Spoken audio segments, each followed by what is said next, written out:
Hello and welcome to the E-Talking podcast. As ever, I'm Stuart Garlick and I also write for the website Motion E, motione.org, which is usually the place to go for electric motorsport and sustainable transport content. Recently I've been taking a slight break from writing and from producing these podcasts. For no other reason than because we all know that we have the shutdown in some countries. We have a full lockdown because of the crisis that is engulfing the entire world right now. And so, while a lot of motorsport content creators have been assiduous in creating superb retro content and in keeping the flow of news and views going, I just found the whole thing quite overwhelming and I felt quite demotivated in a sense because there was this whole kind of refuge that I took to every few weekends, which was motorsport, and which was something that remained a constant in this often uncertain world.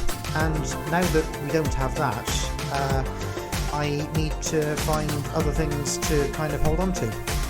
So I think that the way to move forward from this is to accept the situation, which I know many people have, and to be as positive as possible about it. And so I'm looking at what's available to us for entertainment at the moment, and I think the thing to do is to delve back into the history of electric motorsport, particularly Formula E. So there will be a series of retro podcasts coming up. Ryan King, who I speak to in this podcast, has agreed to take part in some podcasts where we review classic Formula E races from the point of view of if they were happening right now.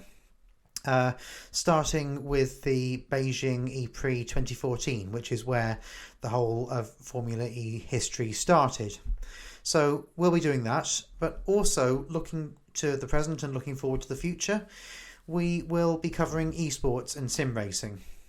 Now, this is something that I'm really looking forward to, and I will admit that I'm something of a noob when it comes to online motorsports, but I think there's sometimes nothing more entertaining than listening to someone who admits that he knows very little about a discipline, learning about it. So I'm going to invite all of the esports and sim racing experts that I know onto this podcast, and we're going to have some really good conversation about what to look out for, which sims are the most accurate, the answer of course being Alexander, but I mean of course which motor racing sims, and how to get the most out of the preponderance of sim racing coverage that we've got at the moment, because there's just so much being live streamed on YouTube and on Twitch that it can get quite daunting and quite overwhelming for people who maybe are used to perhaps their favourite form of motorsport being every couple of weeks or every 3 weeks, or in the case of Formula E, every 7 or 8 weeks sometimes. So we'll look at that, and we'll do a beginner's guide, because I'm a beginner and there are probably lots of people like me out there who'd like to know more. Anyway, with that, on with the podcast content. Now, in this episode we've got Ryan King talking to me about the Marrakesh E-Prix, about some classic motorsports, and then we've got an interview with the first ever woman motorsport journalist from the Arab world, Saudi Arabian motorsport journalist Oprah Sagal, who will talk to us about her views on Formula E, her views on the organisation of the first two Diriyah E-Prix in Saudi Arabia, what it's like to cover the Dakar Rally, and plenty more as well, including what she thinks of the development of motorsport over there, and how the Formula E races and other forms of motorsport in Saudi are pushing that forward. And very soon we'll have another episode, which is a slightly longer one, because I spoke in quite some detail to the motorsport artist Hayley Mulcahy, known as Hayley Mulch online. And she's a fascinating person. And so our discussion went on for much longer than the hour that we planned, and I'm very glad that it did. And she's going to be talking about comics and about who she thinks is the most cartoonable of racing drivers, and also about her kind of virtual world building. That's a fascinating discussion which you've got to stick around for. That will be in the next podcast. But for this one, stay tuned for Ryan King, first of all, and then Oprah Sagal. Thank you very much and enjoy the podcast.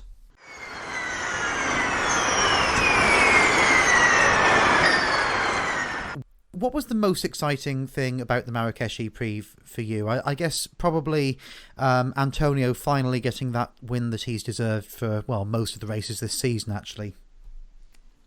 Oh, it was a very dominant win, though. Man, Jean-Eric Vergne's drive from 11th to, well, I should say, from hospital room to starting 11th to almost finishing second. Oh, good Lord, yeah. It was really going some to imagine him racing on Friday, because on Friday, for those who didn't see, he had to miss first free practice and the shakedown because it turned out he did just have severe flu, and he stepped into the car for Saturday. But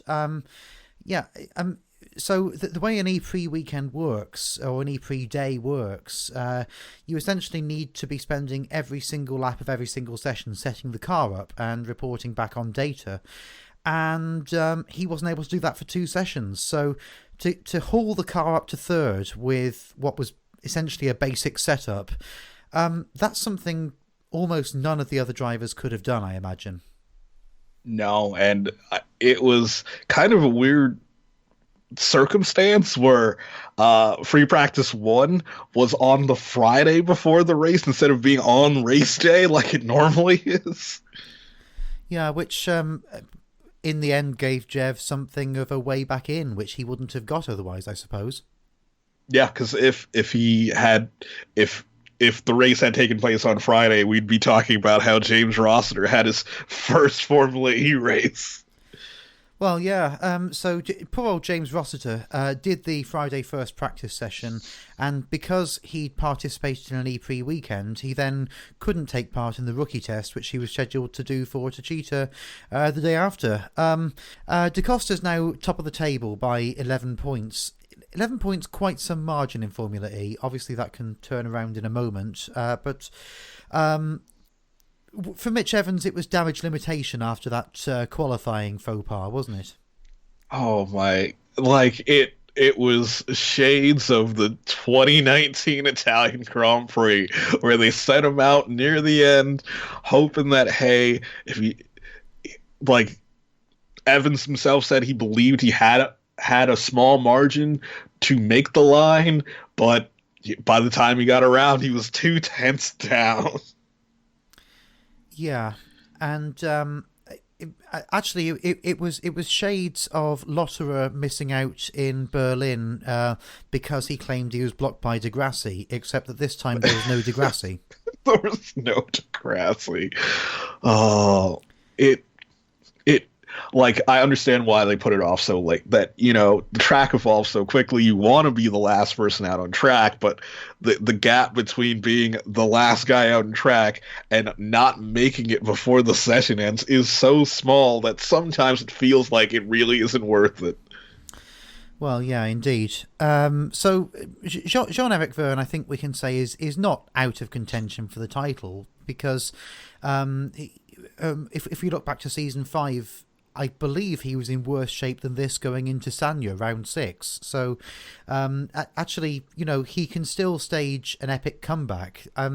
Would you say the difference is that this season he's got a teammate who is bang on form, so it's going to be more difficult to do that?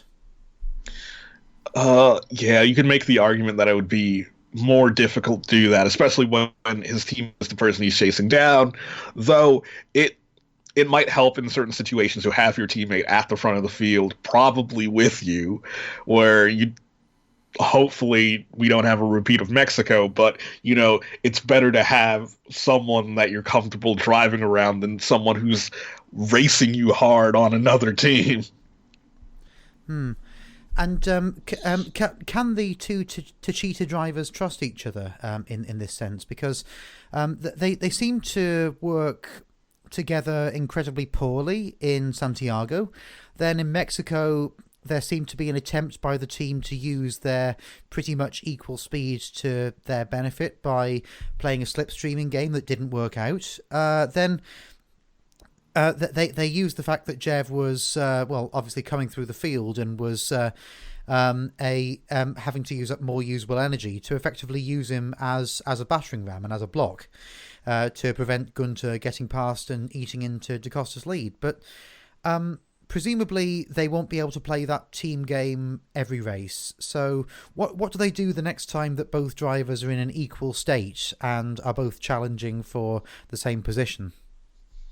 Oh, I don't know, because the minute you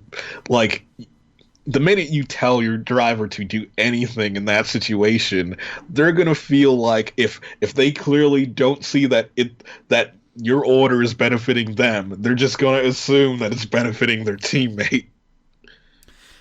Yeah, and there seems to be an almost Hamilton-Rosberg atmosphere in that team. As much as they played the game incredibly well in Marrakesh, I just can't see that continuing through the season.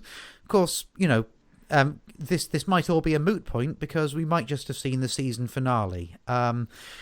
So I've got to ask you, I have every plan to get very good at Skyrim if there's no Formula E until next season. But what would you do if Formula E was cancelled?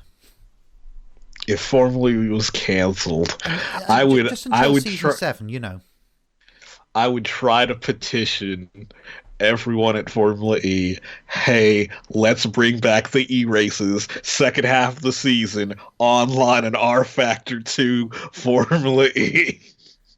Oh, yes, absolutely, yeah. In fact, I read a tweet from Rob Watts of Inside Electric fame. Apparently, Jerome D'Ambrosio was late for their podcast interview because, quote unquote, he was trying to beat Robbie Williams' lap time. That's something you don't hear every day, is it? Nope, it's not something you hear every day. But yeah, I'd say if we really can't do the rest of the season, let's just play it out in our sims. All the teams certainly have sims in their factories. Let's do it. Well, it would give us all something to watch, and yeah, I mean, if we're going to be stuck in our homes, we may as well be watching some racing, even if it's sim racing, for sure. Yeah. Yeah, and we're not constrained by logistics anymore. We could have all the teams enter in a third car, just like, hey, just pick any driver you want, stick it in the third car for this E-race. Let's make this championship interesting. And we're still promoting zero-emission motorsport. We're just promoting a different kind of zero-emission motorsport. Oh...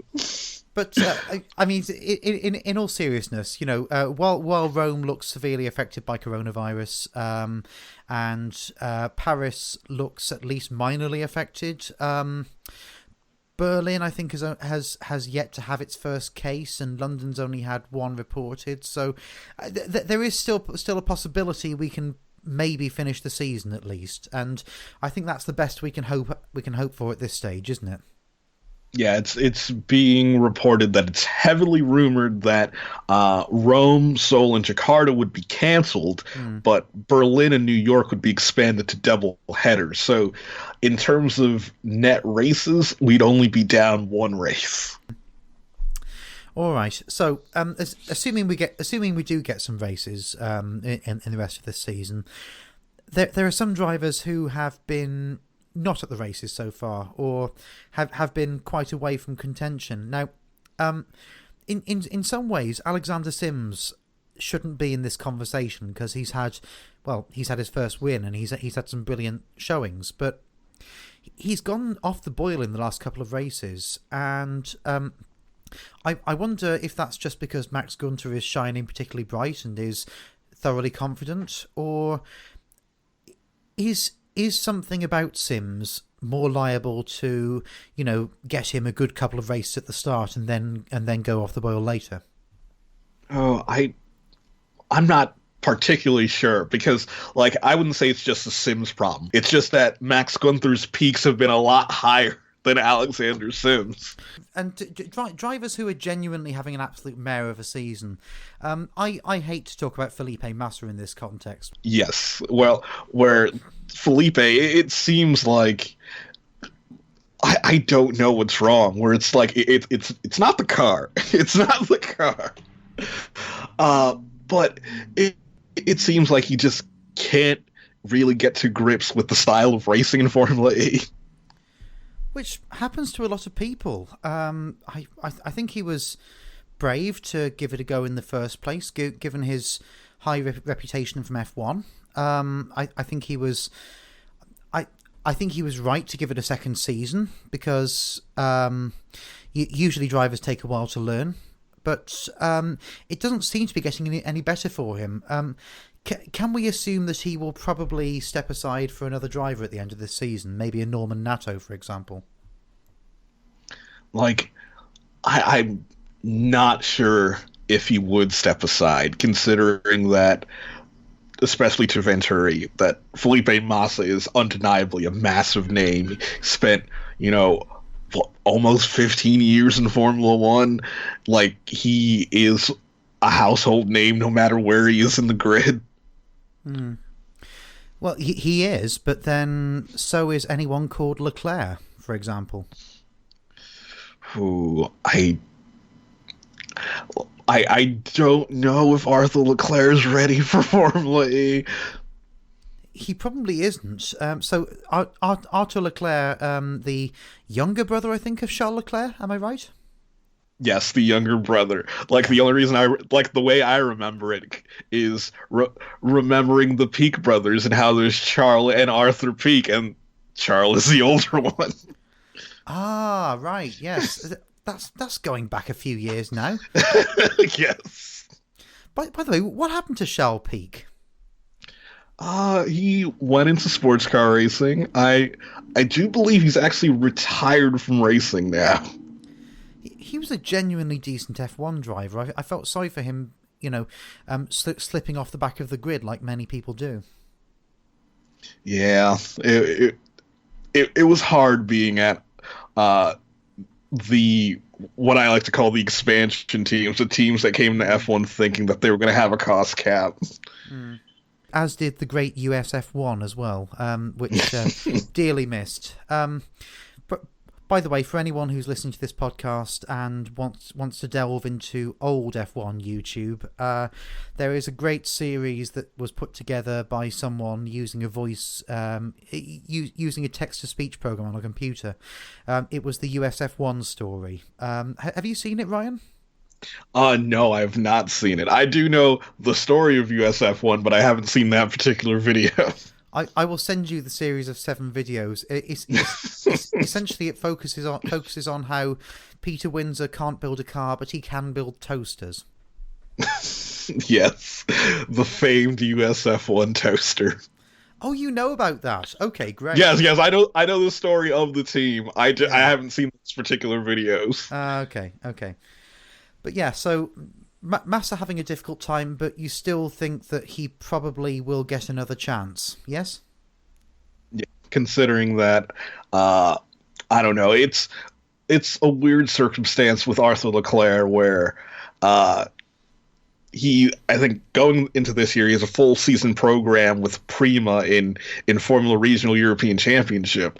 And if he does well, yes, he's good. He would be prepared for Formula E, but having a good season in Regional Formula 3 with Prima probably means he still has a shot at Formula 1. It's kind of like that weird dichotomy of a driver being, inexperienced performing well in the junior series, they're probably looking at Formula One, not Formula E, until the door to F1 closes.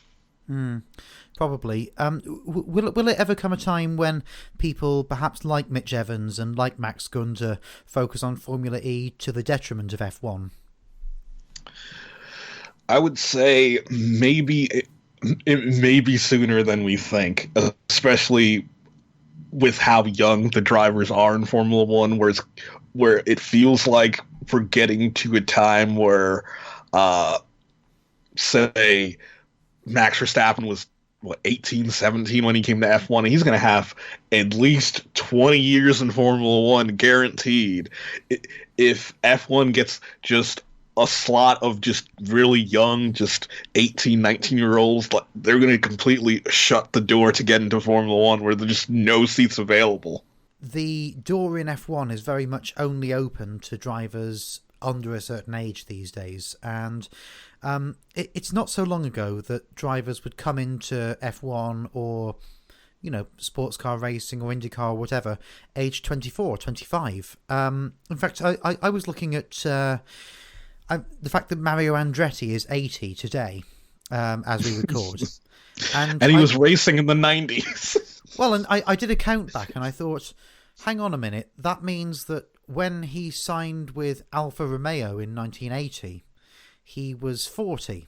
And when he won his world title, he was 38. I was thinking, so that would mean he came into F1 in his late 20s.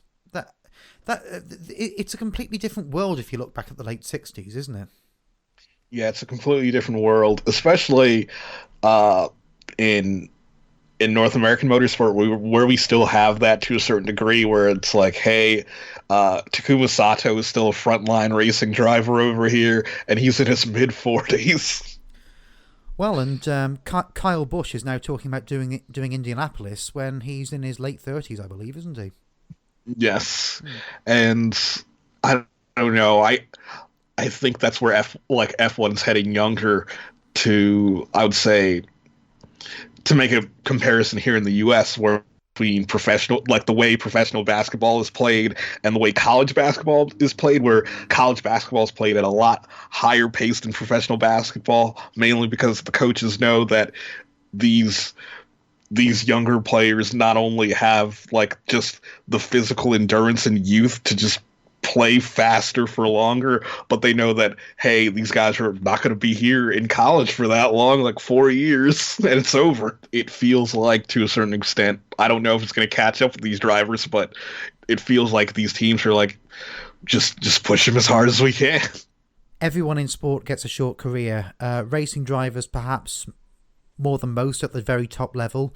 So you get people like Robin Freins doing double Formula E and DTM. I believe other drivers are this season as well. Certainly Brendan Hartley has a deal whereby he will skip Formula E to do WEC. Nico Muller is going to skip Formula E to do DTM with Audi. How do these drivers avoid burnout? And is burnout a serious question when you're doing that many races in a season? Yes, where I think the last time where we had drivers doing multiple series at once was, say, the late 60s. Most famously, Lotus competed pretty much everywhere, and one person who was their lead driver at the time made it pretty clear he was going to retire really young, younger than pretty much everyone around him, Jim Clark, where Jim Clark heavily implied that he was going to retire in his his mid-30s when at the time that was absurd.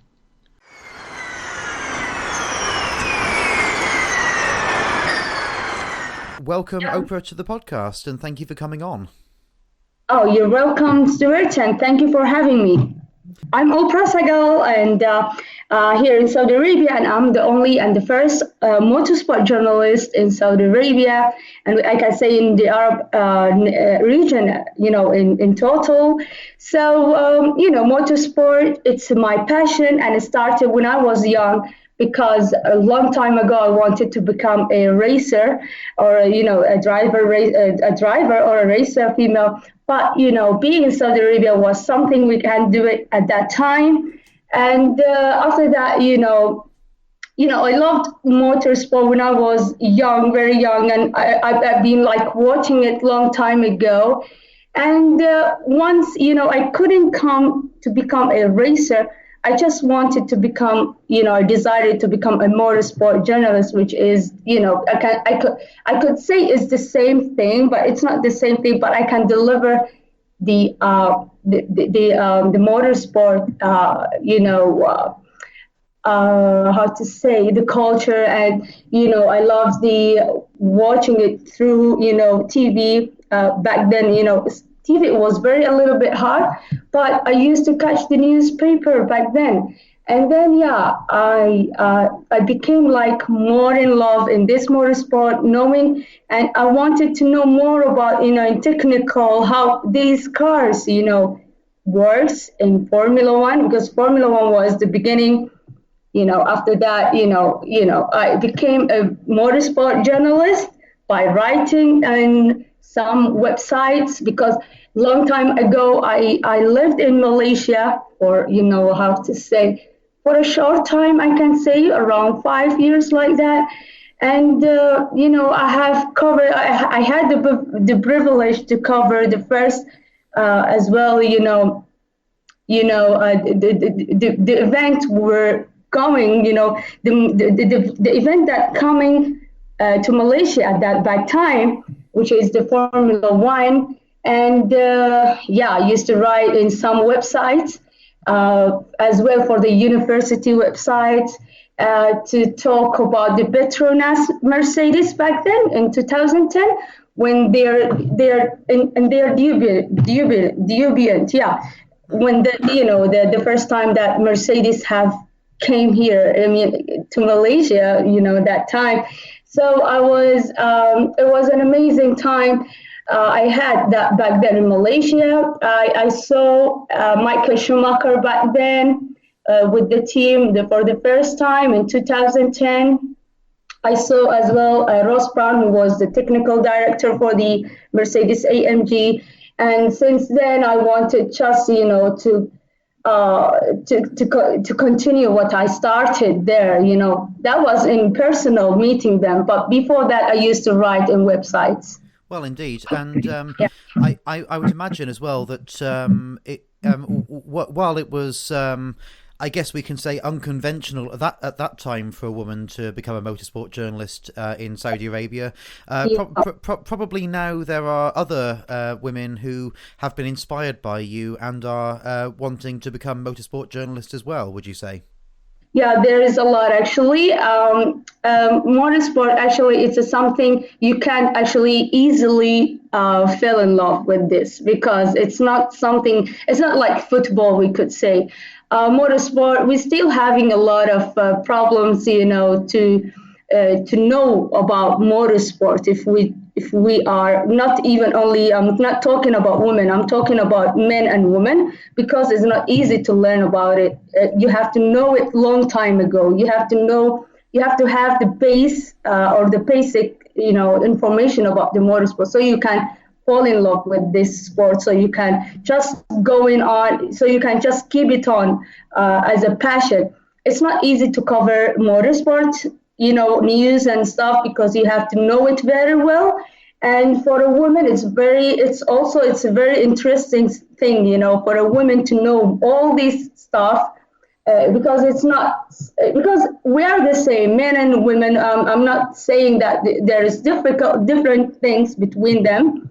But if we talk in our regions, I think it's not that big, interested stuff to be a motorsport journalist. But I am doing my best to keep them and put them, on the good track, to love them, to make them passionate about the sport. Because as well, in Formula E last season, I became the ambassador of, Dare to Be Different in the media section, to encourage young ladies and young girls to love about the motorsport, especially in the broadcasting and about, and writing. And it was such a privilege and an amazing experience for me to teach them what motorsport, what in, motor journalism and motorsport it's look like. So yeah, I it was an amazing 3 days I had in Formula E in 2019-20, which is this season in Diriyah. So yeah, I became the ambassador and was, I actually saw a lot of young girls, very, very young girls. I could say they were around 5, 4 until 9, 10, like around those years. They were very interested to become a motorsport. So I'm very happy to be their role model and to let them know more about the motorsport, because once they started from that age, it's just like the karting for the race driver. So they can come, to know more about it. Yeah. You recently covered the Dakar Rally, which obviously came to Saudi Arabia for the first time this season. But I want to go back, if I may, to we've now had 2 Diriyah E-Prix, and I would say that both of them have been very successful in terms of the way that they've been staged. But what would you say is the impact on culture and on society of the E-Prix? Is it something, for example, that people talk about in the weeks and months after that? And is it having a long-lasting impact in terms of people being interested in motorsport in general? Yeah, okay. For the first time, if we talk in general, Saudi Arabia hosted the first ever international motorsport event competition in the beginning of 18. February 2nd and 3rd was the Race of Champion. And I was the first only, motorsport journalist to be there. And I have covered that, competition or the event, which was the first ever competition, which is very international, the first ever international competition here to be in Saudi Arabia. That was the beginning. And at the same year, we hosted the first ever Formula E, which was the first, electric competition event on December 2018-2019. It was the inaugural race of the season 5 when, the Gen 2 was introduced. And it was a very interesting thing because it was the first time, to be introduced, these Gen 2, the second generation of the cars in Saudi Arabia, in the first, the opening season. So we saw no longer car changes or, in the sport, the cars became faster and, more than the first generation, because as I remember, it was around 225 kilometers, per hour compared to our or today's is generation 2, it's around 280 kilometers per hour. So as we can see, the technology has been like developing and so fast, and because of the manufacturers has been have been interested and in the sport, because to ensure the racing cars in more powerful way. So if we talk about the Dakar, the Dakar Rally, Dakar 2020 was the last, as I can say, the last international, event. And this now, before how many days? It was like in January 5th, and then it's finished on 17th of January. So Saudi Arabia, welcomes all the tourists. It welcomed all the tourists around the world, because we have seen a lot of people came along with Dakar to, to share the enthusiasm of the motorsport event. Journalists as well. So it has been hosting many different events aside of motorsport, if we talk in Saudi Arabia in general, such as musical, cultural, historical, educational, all these, events are going on still in Saudi Arabia. And it's a very, very international events. So we see a lot of international people coming to Saudi Arabia since, we could say, since 2018. Dakar also, was very interesting actually to cover there, because I've been very close to the drivers, to the to the engineers and to the journalists as well. I have seen different nationalities from around the world with an amazing hospitality we have done here. And the best thing they enjoy the most thing was the food and the culture here is it's just fantastic. They love the weather, they love the desert, they love everything. And me as Oprah, when I'm or Sagal, when I'm interviewing them and asking them about their impression, they make me happier more after time after time, because I see the smiles on their face, how they are very happy about the event and about the culture. So many as well. There's a lot of journalists. I know them abroad, overseas. And whenever they come here, they like to communicate with me and ask me. They always ask me, how's the weather there? Because it's their first time to come here. So they always ask me about the weather, about the culture stuff. I'm always here for them, men and women. They always ask me.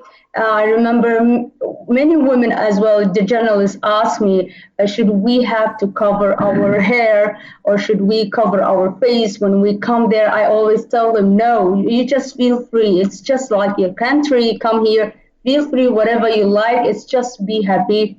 And about the clothes, you just be modest. You wear it as a modest way you can, but don't cover anything. It's just fine. And for men, some men ask me, is it fine if we if we wear a short or something? I always tell them it's fine, because Saudi Arabia is now, it's like it's opening more. It's hosting a lot of culture, different culture from around the world, and we are happy about that. Well, that's actually interesting, and it wasn't necessarily something I was going to mention, but it came up in the conversation. So I suppose that there are a number of things that people assume, including me, I assume about Saudi Arabia, one of which is obviously that modesty means, for example, that women do have to cover up their heads, but it sounds like that's not always the case. In the same way, I was surprised to see a lot of drivers from Europe and a lot of TV presenters from Europe at Diriyah not wearing long sleeves, for example, and unbuttoning their collar. So all of this is perfectly okay, I guess. Yes, it's very okay. As you saw the TV and have been there as well. So you just be very, how to say, normal. It's just like how you are in your country, you are here in Saudi Arabia. There is nothing there is no rule saying you are not allowed to wear this and that.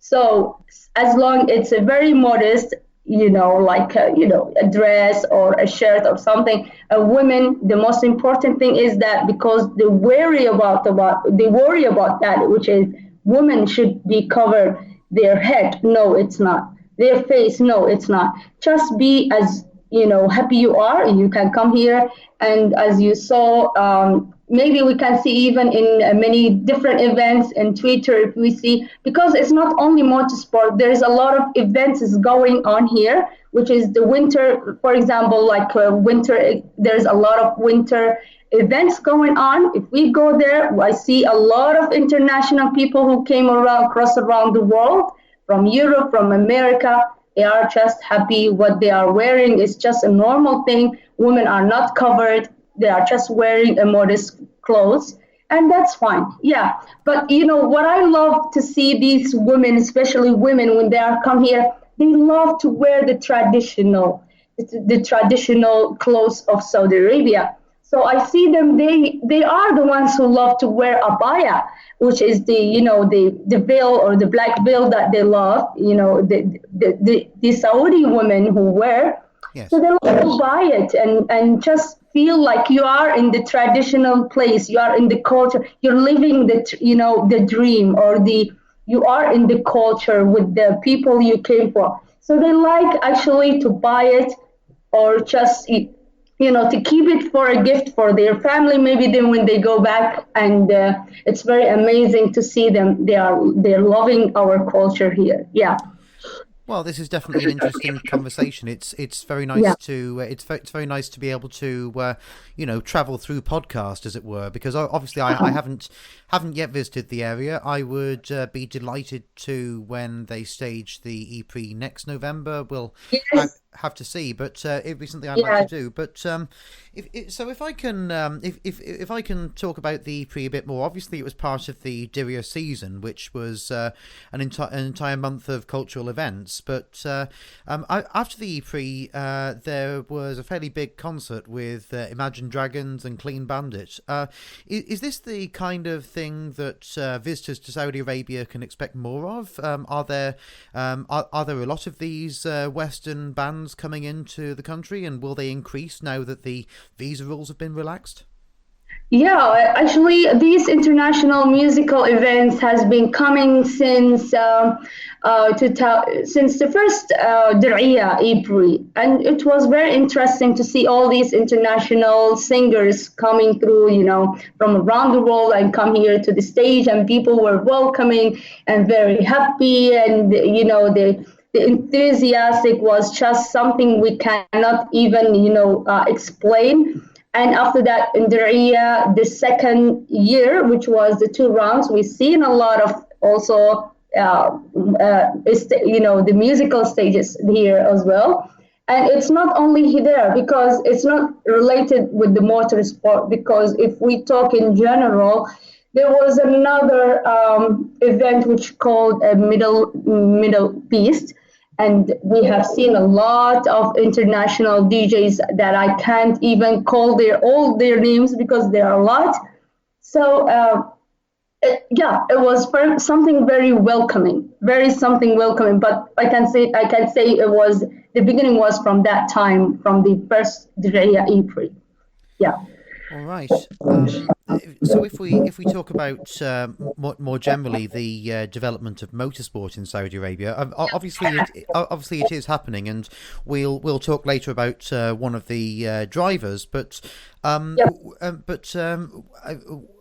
obviously there is a bid for a Grand Prix in Saudi Arabia, and there is a purpose-built circuit being planned at the moment. But aside from that, if we talk about the lower levels of motorsport, how easy is it for anyone to get into motorsport, and how many circuits are there around the country, and what is Saudi Arabia doing to develop motorsport? All right. If we talk in general, like how motorsport is growing in the kingdom, all these because of the vision of 2030. And since, women driving ban was lifted in 2018, we witnessed a lot of women, competing in local motorsport events such as drifting. They go, drifting and karting, as well rally, local events of rally and other local competitions. So if we talk about motorsport, back in Saudi, if we very precisely, or if we talk in general, if we go back in Saudi Arabia in history, international motorsport, Kingdom of Saudi Arabia was the country who sponsored the Williams Formula One team owned by Saudi Williams. Yes, Saudi Williams. So Frank Williams. So Frank came here in Saudi Arabia, and as I remember, was in the end of 1970s. And his team faced financial troubles, as my father and my family told me back then. So they met here. He came here to meet Saudi entrepreneurs, which were Saudi Airline and Al Bilad Hotels, because and then after that they became the main sponsor for the Williams team. Anyway, the team became Al Bilad Saudi racing team and won the 1980, the 1980 drivers title with Alan Jones, the Australian, the Aussie guy. So if we talk in motorsport, motorsport is not something new to Saudi Arabia. Saudi Arabia always been here for, the motorsport. in the motorsport. Their name wasn't like it's not like a country we could say it's a very new, motorsport is very new to Saudi Arabia. No, we have been in 1970s, early back then, and we have sponsored such like Williams team. And I think you have asked me about the, was it motorsport or something else? I was asking you about whether the E-Prix and the potential future Formula One race are somehow stimulating the development of motorsport. Yeah, so the development, I was talking about the history back then. So if we go back to last year, we wanted to make everything in double. So we made, with a double action, double excitement, with double, interest of German and manufacturers in Diriyah last year, as we saw Porsche and Mercedes for the debut in Saudi Arabia. So we saw how competitive the both teams were they here. And so we saw Lotterer on the podium. So, Lotterer and Felipe Massa, always they come here. As, in several times I have met them actually. So they are, as we know, Saudi ambassador. So, whenever I see them and whenever, I talk to them and ask them about the Saudi Arabia, they love the food the most thing. And they love as well the layout of the area. They love it so much the most, if we talk about the Formula E. And Formula One in Dakar, the last day of the, it was the last day, 17th of January, Dakar, this, the closure ceremony, I was there. We have seen the F1 drivers here and in Dakar 2020, where, because, the E-Prix will gonna be here in Saudi Arabia, but we are not sure about when it will gonna be to host the Formula One Grand Prix someday. So we are not very clear about when it will gonna be, but I was delighted to meet all the drivers, the Formula One drivers. They were here, like Damon Hill, Roman Grosjean, and the others as well. So they were very happy about the Saudi Arabia. And as we can see, there is a development in motorsport coming here. And we could say that the circuit is on the way to be prepared or to be ready. Yeah. Of course. And are you seeing an increase in, for example, drivers at the bottom of motorsport, for example, in karting, coming in because of the increase in international activity? So, for example, are you seeing more families buying karts and going down to the local karting track? Is that the kind of thing that you're seeing more of potentially in the country? Oh, so you mean the local people? Is it creating more of a large motorsport scene for more drivers? It really is, because I can see even before the event, the first international, there were family actually aware of what motorsport is, and karting all the time used to be here. So we have a lot of circuits, international circuits here, such like Ream circuits here. In Jeddah, we have like also 2 circuits over there, and there is a lot of mini, mini karting circuits. So before even the international events come here, there's people, as I said, aware of what is motorsport and know about it, and some families being, competed in motorsport events around the region, not in Saudi Arabia, but could be internationally or in the Gulf countries like, Bahrain, because we have Bahrain, we have a very close border to Bahrain, which hosting the Bahrain Grand Prix, as we know it, which is very popular. So families and a lot of kids are growing right now, knowing more about motorsport. So I see them, they go to the karting schools, both gender, young girls and young boys. And I'm very happy and very delighted to see this, because this thing will gonna bring you to another, to open up to a new future, to see young Saudi people, Saudi guys or girls. They're gonna, to see them on international motorsport in future. And if we focus on one driver in particular, I think everybody's impressed that with the progress shown by Rima Jafali. She's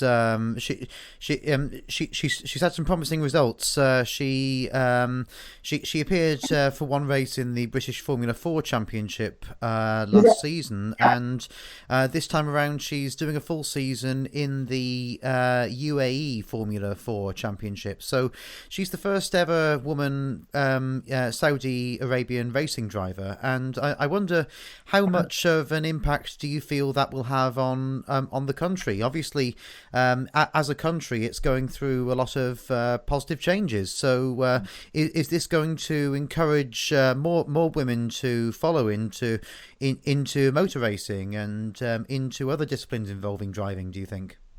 Yeah, exactly, Stuart. As you know, we know that Rima Jafali has made a history, to become the first Saudi female to drive competitively in the kingdom here in Saudi Arabia behind the wheel of her Jaguar. The beginning of this season of Formula E. In the I-Pace E-Trophy. Yes, as the VIB driver in the Jaguar I-Pace E-Trophy, as you said. So it was the name was very, very big, for the young girls to see Rima, which is like a lady who's gonna drive an international event. It was very amazing. It was very happy. It was something that made them very exciting, because when you see young girls or another, girls to compete in in very international motorsport, we're gonna lead you, we're gonna make you to follow, to be like, she's a role model for young girls to follow them and to follow her. I mean, yeah. So it was very happy. Rima Jafali has done a very amazing results in all where she had been competing in UAE or in Formula 4 in British. So it was very amazing. We have seen the media, talking about her. I have talked to her personally. It was such happy and privileged to see a young lady who's from Saudi Arabia to compete and to be a representative to her, country. Yeah. Yeah, of course, she went to university in the United States, and I was reading that she got her driving license in, I think, 2010 when she was a student in Northeastern University. So she's had to wait quite some time to begin her motorsport career, but she certainly seems to be showing some promise right now. So I guess what you're really looking for from this, as a country and maybe as a journalist as well, is for Rima to inspire more Saudi drivers into international competition. She's actually inspiring a lot of girls in Saudi Arabia, not only even in Saudi Arabia, but the whole Arab region, to see, such like a young lady who's compete, she's who's compete, she's like a very competitive girl who's competing in motorsport. And as we know that she is doing a full-time in motorsport. Like, she's all the time in motorsport, and a lot of media here in Saudi Arabia and in Arab region, they do all the coverage of it. So she's an inspiring person. Yeah. Absolutely. And if I can ask you as well about your experience of covering the Dakar Rally, because it's obviously a very different kind of event to cover to a circuit racing event. At Formula E, you go to the media centre and maybe you go to the trackside, and all of the information is there for the journalists. But at the Dakar, I would imagine you have to do a bit more work to actually find the drivers, to follow them, and to see exactly what's happening, just because of the sheer distances that are involved. So, what are the major differences, would you say, between covering track racing and covering the Dakar Rally in terms of being a journalist?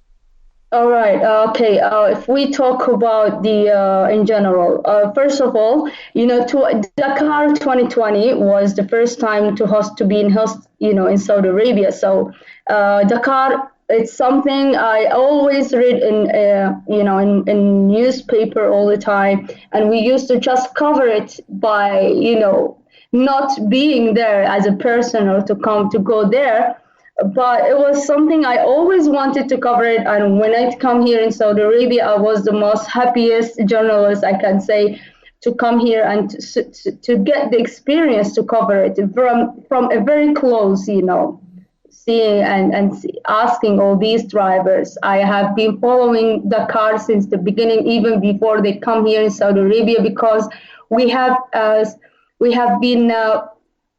How to say, we had a lot of a press conference before this. I think it was like around 3 times, and we have seen the drivers came here before even hosting the event itself.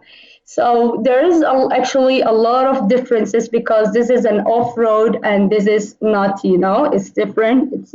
It's on the circuit, which is, whether it's if it's Formula One, it's in a circuit, and if it's in Formula E, it's in a street circuit, and there is a media center as well. It's the same thing here in Dakar, but maybe there's a little bit differences, because the differences is here you're staying in the media center, and whenever you want to go to the circuit, you can go there and just see some drivers, maybe to catch some photos or something. But in Dakar, you have to follow, in the beginning of the start of the road, and at the finish, to be there and to take the quotations there from them, asking them how was the stage, right after he opened the car. You have to just follow the driver and ask him. And it was something very, exhausted a little bit, because the drivers come after like hundreds of kilometers riding all these, time or driving all these road, and asking them is very hectic. You can see them how they are very tired, and it was very interesting. Experience for me, because was the first time to see them in competing an off-road. The off-road. This challenge is actually more difficult, more than the other competition, if we compare to Formula One and Formula E. So these are the little bit changes, but other than that, there is the same thing. We just right there, and you will be covered in a very desert. Like you will be in dusty. It's not that clean as a Formula One or Formula E. So maybe the difference is just the weather condition. Yeah. Well, okay, and I'd like to also ask, because the theme of some of this podcast, at least, will be about traveling with motorsport, and telling a bit more about the venues that motorsport and Formula E in particular goes to. So obviously, I, like many people in Europe, have seen the Saudi Arabian tourist commercial, which came out last October and November, and was promoting the country on YouTube.